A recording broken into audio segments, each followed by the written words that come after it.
Hello again. Now I'm still Ben. Back to the hat to see what our topic is today. It's starting to get low in here. Probably about halfway through the hat now. Ooh, finally a big piece of paper.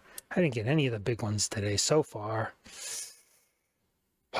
Purpose and function of the branches of government. Boy, howdy. Purpose, function of the branches of government. Now this one is very, very, very, very important here for here in our United States.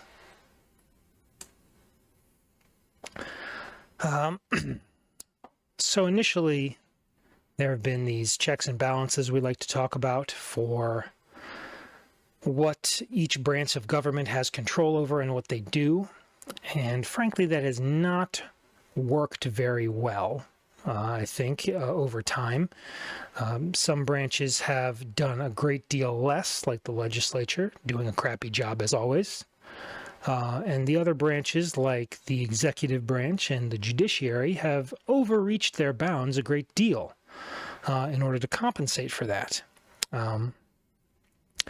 The purpose of the legislature is to make and enact laws. All right, there's very clear powers for all of these in the Constitution. I really encourage everybody to read it, even though I also really encourage you to watch the videos I'll be putting up of streams where I go through it and reword it so that people can understand it without the 18th century language. So without getting into the details of all the different powers and responsibilities the legislature has, to put it simply, they're the ones that make laws. You know, that's the job of the legislatures, to come together, to solve problems and hear grievances of, you know, you can petition, you know, when you petition the government, you know, that's who you're petitioning really is your Congress people to listen to you, to address issues you have, and then they have to make some kind of policy and law that will effectively address that position or, you know, address the issues. That's pretty much it. You know, like the details are there in what exactly, how they levy taxes and how they collect this and how they're the only group that can declare a war. You know, it's like there's plenty of detail. But within the heart of it, these purposes of these different branches are to you know, be unique to themselves so that there's not so much overlap in between them in terms of, you know, the kinds of direct powers we're seeing. So legislature equals making laws. Now, consequently, that's not the judiciary's job to make policy in any way. So even though, and I do feel sorry for all you lawyers out there, but even though we've got a long history of legal precedent and various court cases that have ruled in certain ways and then thus put these policies in place because of the rulings, that's frankly unconstitutional, okay? It is not the judiciary's job to make policy with their rulings. It's entirely inappropriate. What the judiciary does on any level, whether it's the Supreme Court that can judge the constitutionality of other laws that the legislature makes, you know, that's the interaction there, or it's any of the lower courts that are dealing with criminal and civil cases, their job, judiciary, are you listening? Your job is to call the game in front of you like an umpire. Okay? That's your job. Your job is to say, what are the details of this case? What happened? What's going on? And then you compare that to the laws on the books. Now, a lot of people are going to be very upset by this because there's a stunningly small amount of laws on the books when it comes to the Constitution on like the Supreme Court scale. But that's still the job. And that's what I mean when I say the legislature has really been failing at doing anything. We should have way more amendments than we have at this point. You know, we're looking at like one amendment every 10 years the United States has existed on average, roughly. That is alarmingly small. That's terrible. we need all kinds of amendments, and it's not designed to function because it's largely designed to make sure function doesn't happen, which is, of course, not how the modern world needs to work. The judiciary is inappropriately crafting policy with their rulings. It's not their job to do so. It is an overreach every time they do. Their job is to simply be the umpires of the nation's laws. That's it. Okay, if that's like not fun enough for you or something, have a different career. I think the way we fix that is by having a great deal more judges and judicial circuits around the country than we do right now, and probably a great deal of lawyers need to be those judges rather than being private law practitioners, because I also think, kind of separate topic, but the complicated nature of legal language is one of the biggest ways that we are oppressed here, and we need to do away with that.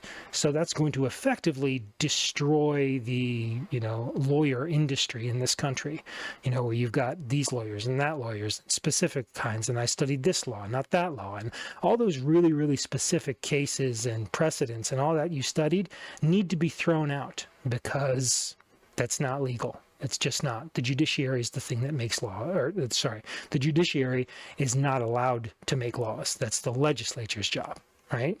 And when we talk about the executive branch and what their purpose is sort of to guide the rest of the policies and nature that they can institute across, at least on a federal level, the entire country. That's why we have all these large federal bureaus and organizations, whether it's the EPA or the FCC or, any of the other many acronyms that poli-sci majors must learn.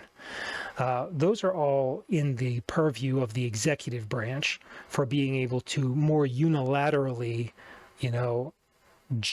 oversee exactly like how things are going. It is more of a, you got elected to run the executive branch because the people want you to spearhead the direction of our society, right? That is kind of what it is. But as society has grown far more complicated than when this Constitution was framed, we really need to talk about how the powers of the president need to be broken up into more positions. One person having this amount of control and power is pretty insane, because nobody is an expert on all these things, right? Like, none of these people are experts on hardly anything. If anything, they could be arguably an expert on one topic. But imagine all of the things you have to get done as the president, as the executive of the nation.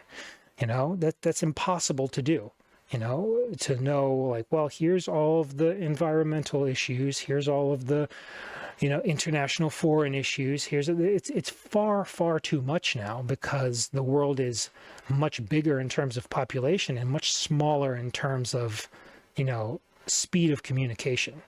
So I think we would do better, in my personal policy, to elevate the vice president's position to be truly a vice president. The vice president doesn't do crap right now and never has, because the president is the one that's got all the authority vested in them until they die.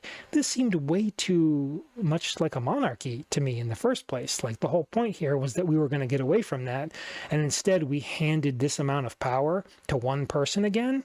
That's not good. Plenty of places have both a president and a prime minister, and I think that's exactly how the president and vice president need to work here.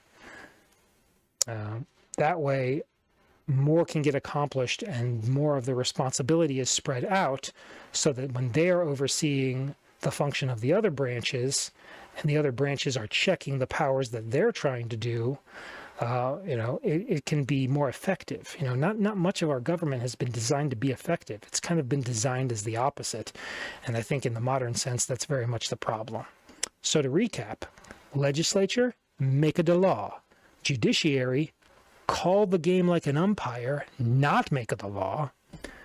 president and executive branch institute policies that the American people have voted on in order to want. So like if you're doing something like this and saying, these are the things that I think we should be doing, if the American people agree and vote for you, then that's what you should be doing. That's the purpose of the executive branch, is to spearhead the progress of the other two branches. My name is Ben Howison. Sursum Corda.